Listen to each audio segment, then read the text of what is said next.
Hello student, कैसे हैं आप लोग। जहां तक उम्मीद है आप लोग ठीक होंगे। मैं फिर से ब्रेन फ्यूल क्लासेस में नया वीडियो लेकर आ गया। क्लास 10th का एक्सरसाइज 5.2 क्वेश्चन नंबर 18। ठीक है, ध्यान से देखिए क्या गिवन है। The sum of fourth and eighth term of an AP is 24।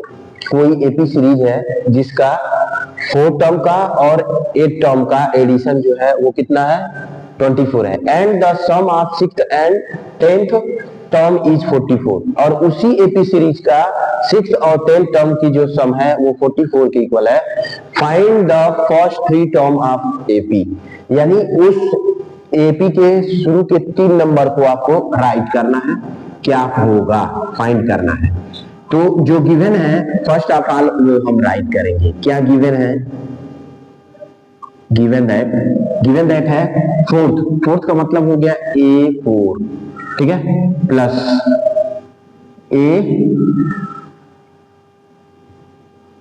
A8 equals to 24। ये गिवन दैट है कि A4 प्लस A8 की जो वैल्यू है वो 24 है। अब ये गिवन है तो A4 को हम क्या राइट कर सकते हैं, राइट कर सकते हैं आप A प्लस, ध्यान से देखिए एक और चीज हम कर सकते हैं। जैसे अच्छा चल ठीक है, सीधे सीधे लिखते हैं यहाँ पर, ये 4 - 1 इंटू डी प्लस, इसके लिए क्या लिखेंगे, A plus in bracket 8 - 1 into d equals to 24। Solve करते हैं, A और यहाँ A मिलके क्या हो गया 2A प्लस 4 में से 1 सब्ट्रैक्ट होगा तो 3D और 8 में से 1 होगा 7, तो 3 और 7 हो गया 10D। This is equals to 24। Here to be the common और 10 टर्म का जो एडिशन है वो 44 है। And A6 plus A10 this is equals to 44। A6 को क्या राइट करेंगे, A प्लस इन ब्रैकेट में 6 - 1 इंटू डी प्लस, इसको राइट करेंगे A plus in bracket 10 - 1 into d equals to 44। तो A और A मिलके क्या हो गया यहाँ पर 2A प्लस 6 में से 1 जाएगा तो 5D और यहाँ बचा 9D, तो कितना हो जाएगा 14D इक्वल्स टू 44। पूरे में 2 कॉमन है, 2 कॉमन ले लेते हैं। नहीं, यहाँ कॉमन लिए तो गलत हो गया, सॉरी, यहाँ 5 हो गया ना, 5D, 2 - 5 = 10 होगा ना, सॉरी, देख लीजिएगा एक बार। यहाँ 2 कॉमन लेंगे तो क्या मिलेगा, A plus 7D equals to 44। ठीक है, तो 44 को हम राइट कर लेंगे 2 इंटू 22, 2 से ये 2 कैंसिल हो गया, आपको मिलेगा A plus 7D equals to 22। ठीक है, यहां से ये कैंसिल हो गया, A plus 7D equals to 22। यहां से हम लोग A की वैल्यू फाइंड आउट किए हैं, A इक्वल्स टू 12 - 5D, ये प्लस में है, 5D इस साइड में शिफ्ट होगा तो माइनस हो जाएगा। ठीक है, अब ये वैल्यू हम यहाँ पुट करते हैं तो आपका हो जाएगा 12 - 5D plus 7D equals to 22। तो ये 12 प्लस में है, उस साइड में शिफ्ट होगा क्या होगा माइनस में, ये 7D में से 5D जाएगा तो आपको मिलेगा 2D। This is equals to 22 minus 12।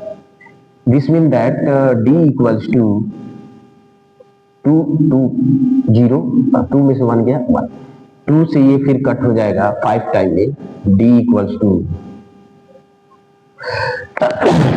Sorry 5। यहां पर D की वैल्यू हो गया 5, सॉरी। अब ये वैल्यू पुट कर लेंगे इक्वेशन फर्स्ट में, तो यहां लिखेंगे here D equals to 5 putting in equation first we gate,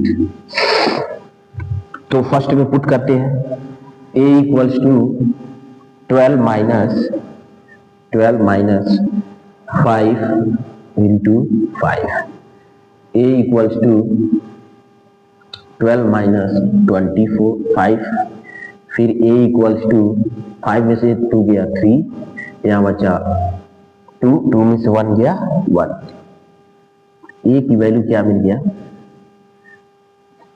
-13। अब a की वैल्यू आपको मिल गया तो देयरफॉर करके आप फर्स्ट 3 टर्म लिख लेंगे।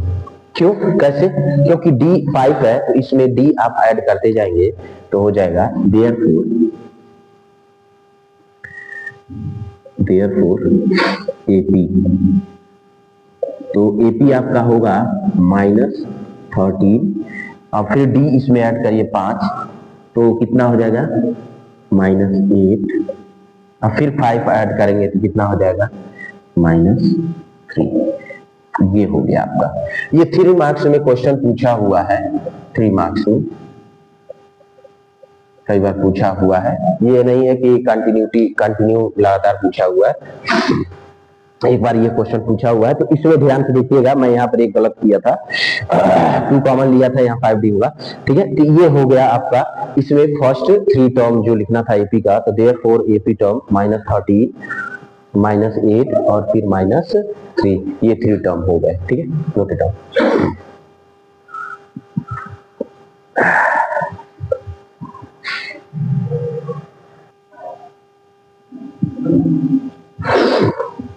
नेक्स्ट क्वेश्चन है आपका, Subba Rao started work in 1995 at an annual salary ₹5,000 and received an increment of ₹200 each year. In which year did his income reach 7,000? Question ये बोल रहा है कि सुब्बा राव कहीं काम करती हैं, ठीक है, तो 1995 में उनकी जो सैलरी थी वो क्या थी 5,000 थी, और एवरी ईयर उनका इंक्रीमेंट हो रहा है 200 रुपए का। तो बताइए किस ईयर में उनका जो इनकम होगा वो 7,000 पहुंच जाएगा, ठीक है। तो पहले यहाँ पर जो गिवन है टाइम वो हम लोग देखते हैं, और रुपीज। तो अगर हम देखते हैं यहाँ पर गिवन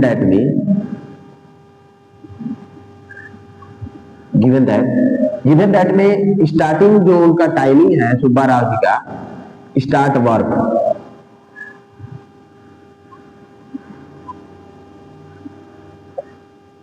started work in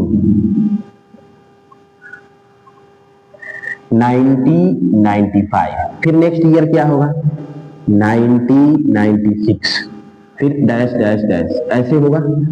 और सिमिलर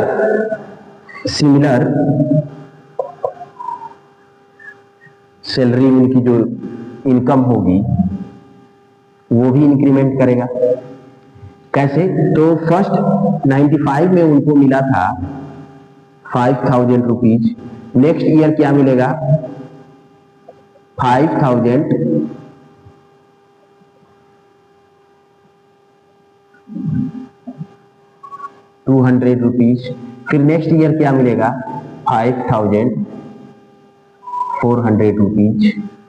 ऐसा करते हुए एक ऐसा टाइम होगा कि उनकी जो सैलरी होगी वो कितनी हो जाएगी 7,000, ठीक है।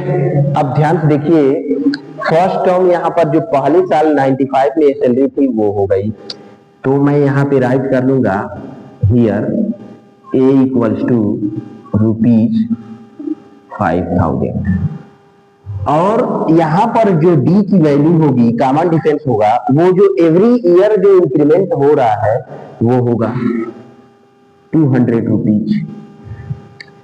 और यहाँ पे जो लास्ट में इनको मिला है जो 7,000 रुपीज, उसकी टाइमिंग हमको बतानी है, तो वो L की वैल्यू हो जाएगी, L इक्वल्स टू ₹7,000। अब जब ये गिवन है तो इससे हम फार्मूला डिराइव कर लेंगे। वी नो दैट क्या, we know that L equals to A plus in bracket N minus 1 into D। ध्यान से देखिए, यहाँ L ये हो जाएगा, A ये हो जाएगा, D की वैल्यू, N जो है वो बताएगा आपको कि विच ईयर डिड ही, किस ईयर में। तो जो n की वैल्यू आएगी वही हम इसमें ऐड कर देंगे, तो उस ईयर में वो 7000 हो जाएगा। तो n की वैल्यू यहां पर है 7000 equals to 5000 plus in bracket n minus 1, d की वैल्यू है 200। ये 5000 इस साइड में शिफ्ट होगा, इसमें से सब्ट्रैक्ट हो जाएगा, तो यहाँ आपको मिलेगा 2000 इक्वल्स टू n माइनस 1 और इंटू 200।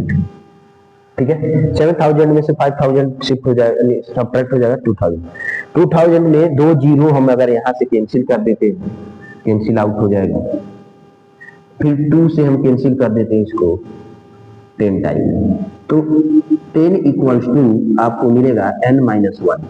ये माइनस में इस साइड में आएगा तो प्लस हो जाएगा, तो 11 हो जाएगा ये n। यानी जिस समय वो काम कर रही थी उस समय से जो 11th ईयर होगा, 11वें साल जो आएगा, उसी साल में इनको 7000 रुपीज मिलेगा। यानी वो स्टार्ट की थी ये, तो इसमें 11 जब हम ऐड करेंगे तो वो ईयर आ जाएगा। तो देयरफॉर द ईयर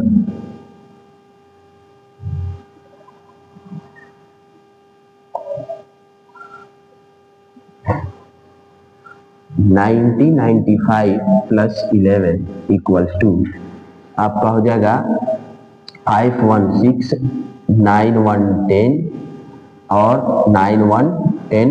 2006 में जो है इनका इनकम जो हो जाएगा वो कितना हो जाएगा, 7000 रुपीज हो जाएगा। ठीक है, किसका, तो सुब्बा राव जी का। ठीक है, क्वेश्चन समझ में आया। इस क्वेश्चन को कई बार आप सॉल्व करेंगे तो और अच्छे से समझ में आ जाएगा। ठीक है, इसको नोट करिए, pause the video and note it down. Thank you.